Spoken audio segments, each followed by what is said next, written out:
ప్రతిష్ఠ చేసినవి. ఋషులు ప్రతిష్ఠ చేసిన శివాలయం దగ్గరికి వెళ్ళి, శివలింగం దగ్గరికి వెళ్ళి మీరు ఏదైనా ఓ పూజ చేశారనుకోండి, 1,00,000 మార్లు చేసినట్లు మీ ఖాతాలో వేస్తారు. ఓ మారేడుదలం ఋషి ప్రతిష్ఠ చేయబడిన అగస్త్య ప్రతిష్ఠ శివలింగము అన్నారనుకోండి, మీరు బిల్వదళం వేశారనుకోండి, 1,00,000 మార్లు వేశారని గుర్తు. అందుకే తీర్థయాత్ర యాత్ర చేసేటప్పుడు గురువు గారితో చెయ్యండి అని ఎందుకంటారో తెలుసా? ఈ తేడా తెలియడానికి. లేకపోతే అక్కడ నువ్వు గిరగిరా తిరిగి వచ్చేస్తే ఏమి సంపాదిస్తావు అక్కడికి వెళ్ళి?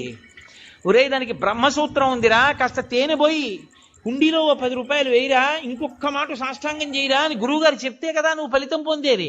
నీకు బ్రహ్మసూత్రం అంటే తెలియదు, శివలింగం మీద గీత ఎందుకుందో నీకు తెలియకపోతే నువ్వు వెళ్ళి కూడా ఏం చేసుకుంటావు ఆ క్షేత్రానికి? అందుకని గురువుతో వెళ్ళండి తీర్థయాత్రకి అనడానికి కారణం అక్కడ వచ్చింది. కాబట్టి ఆర్షలింగము ఋషి ప్రతిష్ఠ, రాక్షసలింగములను ఉంటాయి.